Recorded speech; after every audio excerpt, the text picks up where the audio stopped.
अफगानिस्तान में गिने चुने बचे हिंदुओं में से ये हैं एक हरजीत सिंह चोपड़ा। वो काबुल के असमाई मंदिर के पुजारी हैं और तालिबान के शासन वाले अफगानिस्तान में अपनी पत्नी के साथ यहाँ अकेले रहते हैं।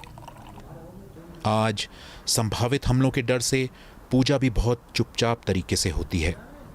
इसकी फिल्मिंग की इजाज़त भी नहीं है कि पूजा के बारे में कहीं पता चलने पर कोई चरमपंथी हमला न कर दे। हिंदू कम से कम 8 घर बचे हैं, गिनती के साथ 8 के घर। एक मेरा घर है, एक राजा राम नाम है गजनी में है, एक 2 घर करती परवान में है, एक 2 घर शेर बाज़ार में है। जैसे हिंदू गरीब लोग अपने काम कारोबार कर रहे हैं। न ऐसे लोग भी है कि पासपोर्ट जानते भी नहीं है कि पासपोर्ट क्या है। अब उनके साथ इतना पैसा तो नहीं है कि इंडिया जा पाए। ये नहीं है कि हम डर जाए, नहीं, हम नहीं छोड़ माता मंदिर नहीं छोड़ेंगे। बिल्कुल, जब माता रानी की चरणों में बैठे हैं, जब तक माता रानी की मर्जी होगी। मंदिर से थोड़ी दूर पर यह है कारती परवान इलाका। काबुल के हर इलाके की तरह यहाँ भी हर जगह चेक पोस्ट हैं और सड़कों पर बंदूक लिए तालिबान नजर आते हैं। एक वक्त था जब कारती परवान अफगान हिंदुओं और सिखों की दुकानों और घरों से भरा था। आज डर के साए में या तो लोग घरों में बंद हैं या फिर बहुत ज़रूरी काम पड़ने पर कुछ देर के लिए ही निकलते हैं। ये पूरा एरिया जो था हिंदुओं सरदारों का था। 99% बिजनेस हिंदुओं का था। करेंसी का बिज़नेस हिंदुओं का था, कपड़े का बिज़नेस हिंदुओं का था, और डॉक्टर थे हिंदू थे, पंसारी का काम हिंदुओं का था। जो काम आज हो रहा है पूरी मार्केटों में सब हिंदू और सरदार थे। गवर्नमेंट के पोस्टों में थे, डॉक्टर थे, पायलट थे, इंजीनियर थे, फौज में थे। ये तस्वीरें इस साल जून की हैं, जब कारती परवान इलाके के इस बेहद पुराने गुरुद्वारे पर चरमपंथी हमले में एक सिख की मौत हो गई। गुरुद्वारे को काफी नुकसान पहुंचा। इससे पहले साल 2018 में जलालाबाद में एक आत्मघाती हमले में और साल 2020 में काबुल में गुरुद्वारे पर चरमपंथी हमले में कई सिख मारे गए थे। हम पहुंचे कारती परवान गुरुद्वारे में, जहां तालिबान की आर्थिक मदद से मरम्मत का काम चल रहा था। गुरुद्वारे में घूमते, सीढ़ियों से चढ़ते उतरते दिखा कि जून में हुए हमले से गुरुद्वारे को कितना नुकसान पहुंचा। उस दिन यहाँ रखी हुई सिखों के इतिहास से जुड़ी किताबें, पोथियाँ, कुर्सी, मेज़, सिक्योरिटी कैमरे, खिड़कियाँ, कालीन, अलमारियाँ और न जाने क्या क्या जल गया। हमारा पीछे गुरुद्वारे के घर है, हम ही उधर रहते हैं।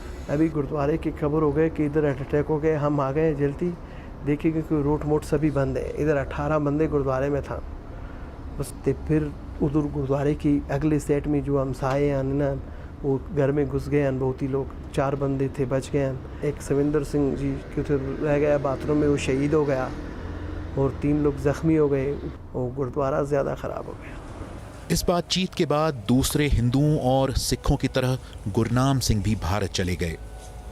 लेकिन अभी भी यहाँ ऐसे लोग हैं जिन्हें भारतीय वीज़ा का बेसब्री से इंतज़ार है, क्योंकि एक के बाद एक हो रहे हमलों की वजह से उनमें असुरक्षा बढ़ी है। काबुल के कारती परवान इलाके में ये दुकान अफगान सिख हरजीत सिंह की है, जिस पर पिछले महीने जुलाई में ग्रेनेड से नामालूम लोगों ने हमला किया। यूनानी दवाओं की इस दुकान को उस ग्रेनेड हमले में काफ़ी नुकसान पहुंचा, हालांकि इसे अब ठीक ठाक किया जा चुका है। एक वक्त था जब अफगानिस्तान में बड़ी संख्या में हिंदू और सिख रहा करते थे, लेकिन सालों से चली आ रही लड़ाई, बम हमलों में लोगों की मौत और तालिबान के इतिहास की वजह से यहाँ लोगों में खौफ है। उस हमले में हरजीत सिंह को 4 लाख रुपए तक का नुकसान हुआ, लेकिन रोजी रोटी की वजह से उन्हें ये दुकान फिर खोलनी पड़ी। बट ये आए लड़के के, आ जाओ खाना तैयार है। जब हम यहाँ से उतरे खाना खाने दूसरी दुकान पे गए तो 5 मिनट के अंदर बस यहाँ पे धमाका हो गया। जब हम बाहर निकले कि हमने पता नहीं क्या हो गया, देखता हूँ कि मेरी दुकान से धुआं निकल रहा है। दुकान तो बिल्कुल कुछ भी नहीं था।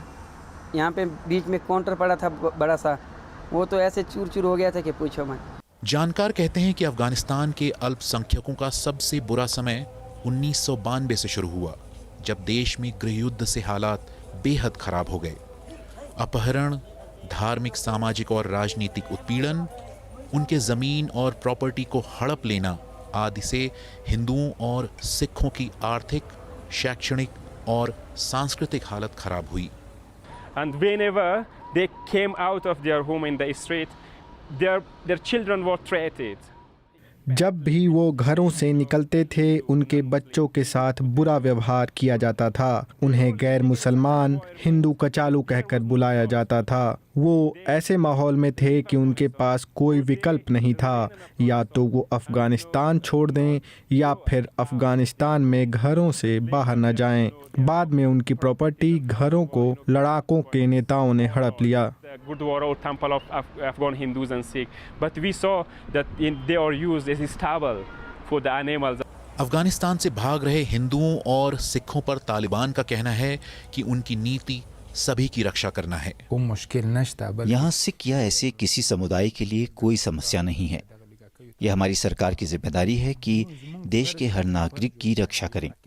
लेकिन अगर भविष्य में उन्हें कोई समस्या होती है तो उन्हें हमारे सुरक्षा बलों से संपर्क करना चाहिए और हम उनकी सुरक्षा के लिए मौजूद हैं। अफगानिस्तान दशकों से युद्ध, बम धमाकों, टारगेटेड किलिंग के साए में जी रहा है। जिसके लिए संभव है वो ये देश छोड़कर जा रहा है।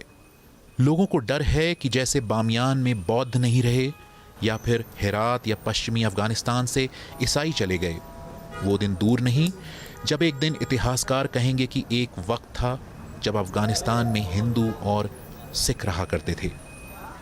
काशिफ सिद्दीकी के साथ विनीत खरे, BBC न्यूज़, काबुल।